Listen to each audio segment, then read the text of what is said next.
जय हिंद दोस्तों। Lucent objective के टॉपिक वाइज सीरीज में एक बार फिर से आपका स्वागत है, जहां हम देख रहे हैं भूगोल। भूगोल के अंतर्गत आज हमारा 16 एवं 17 नंबर टॉपिक होगा। 16 नंबर में प्रश्न कम दिए गए हैं, इसलिए दोनों को एक साथ मिला के हम करने का प्रयास करेंगे। तो चलिए शुरू करते हैं। 16 नंबर विश्व के जलप्रपात। विश्व के जलप्रपात के बारे में देखते हैं इस वीडियो में। पहला प्रश्न दिया गया है, विश्व का सबसे ऊंचा जलप्रपात है। तो विश्व का सबसे ऊंचा जलप्रपात एंजिल जलप्रपात है। ऑप्शन सी हमारा सही उत्तर होगा। दूसरा प्रश्न दिया गया है, विश्व का सबसे ऊंचा जलप्रपात किस देश में स्थित है। तो विश्व का सबसे ऊंचा जलप्रपात वेनेजुएला में स्थित है। ऑप्शन ए हमारा सही उत्तर होगा। तीसरा प्रश्न, एंजिल जलप्रपात किस नदी पर स्थित है। एंजिल जलप्रपात कैरोनी नदी पर स्थित है। ऑप्शन सी हमारा सही उत्तर होगा। चौथा, बोयोमा जलप्रपात किस नदी पर स्थित है। तो बोयोमा जलप्रपात जैरे नदी पर स्थित है। ऑप्शन बी हमारा सही उत्तर होगा। 5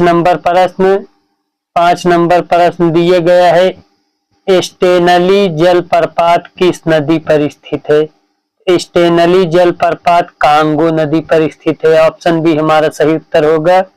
छठवां प्रश्न, नियाग्रा जलप्रपात किस नदी पर स्थित है। नियाग्रा जलप्रपात सेंट लॉरेंस नदी पर स्थित है। ऑप्शन सी हमारा सही उत्तर होगा। सातवां प्रश्न, विक्टोरिया जलप्रपात किस नदी से संबंधित है। तो विक्टोरिया जलप्रपात जैम्बेजी नदी से संबंधित है। ऑप्शन डी हमारा सही उत्तर होगा। आठवां प्रश्न, नियाग्रा जलप्रपात किन दो झीलों के मध्य स्थित है।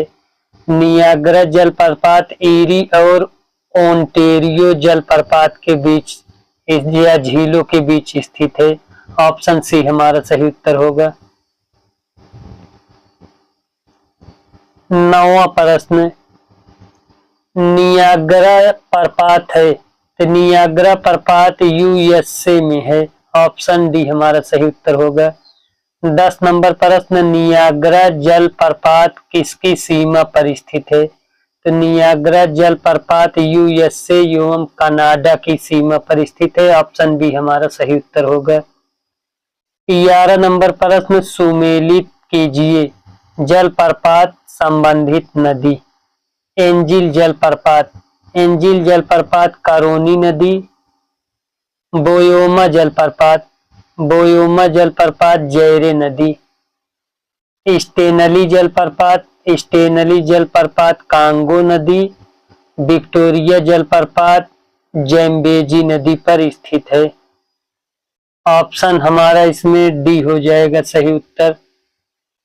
Option D. यहीं पर 16 नंबर वीडियो समाप्त होता है।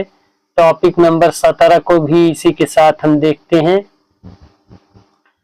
विश्व की नहरें। विश्व की नहरों से जुड़े हुए प्रश्न हम इस वीडियो में देखते हैं।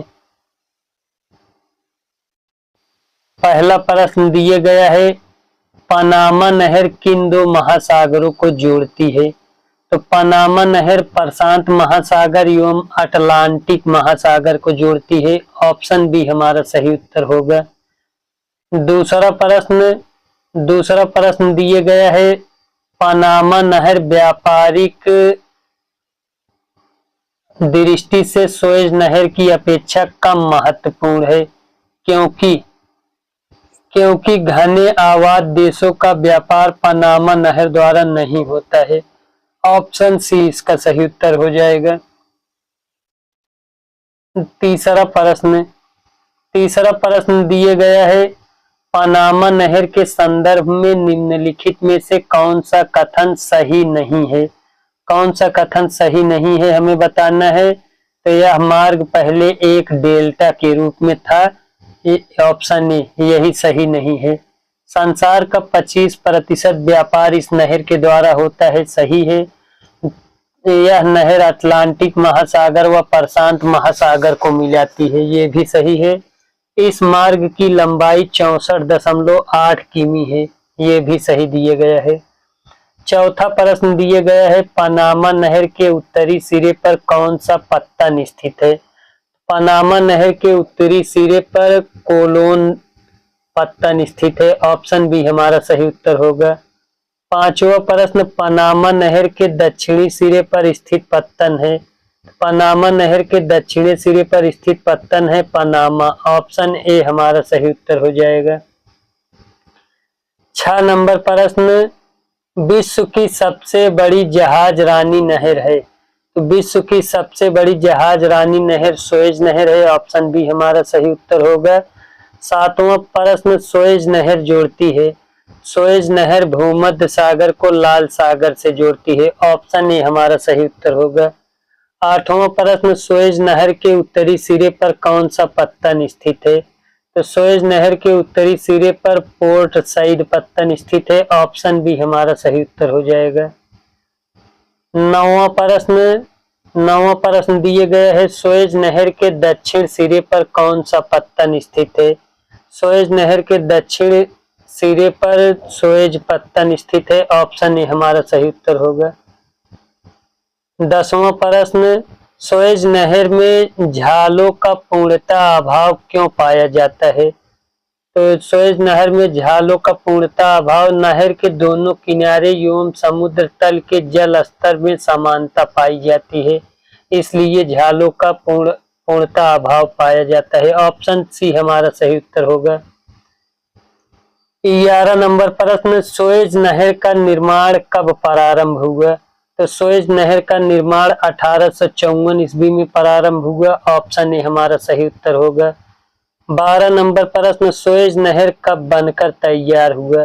तो सुएज नहर 1869 में बनकर तैयार हुआ। ऑप्शन बी हमारा सही उत्तर हो जाएगा। 13 नंबर प्रश्न, सुएज नहर की लंबाई कितनी है? तो सुएज नहर की लंबाई 168 किलोमीटर है। ऑप्शन डी हमारा सही उत्तर होगा। सू नहर निम्नलिखित में किसको जोड़ती है? सू नहर सुपीरियर को ह्यूरन से जोड़ती है। ऑप्शन बी हमारा सही उत्तर होगा। 15 नंबर प्रश्न, कील नहर जोड़ती है। तो कील नहर उत्तरी सागर को बाल्टिन सागर से जोड़ती है। ऑप्शन बी हमारा सही उत्तर होगा। 16 नंबर प्रश्न, कौन सी नहर बाल्टिन सागर को उत्तरी सागर से मिलाती है? तो कील नहर बाल्टिन सागर को उत्तरी सागर से मिलाती है। ऑप्शन सी हमारा सही उत्तर होगा। 17 नंबर प्रश्न, करा नहर निम्नलिखित में से किस देश में स्थित है? तो करा नहर थाईलैंड में स्थित है। ऑप्शन बी हमारा सही उत्तर होगा।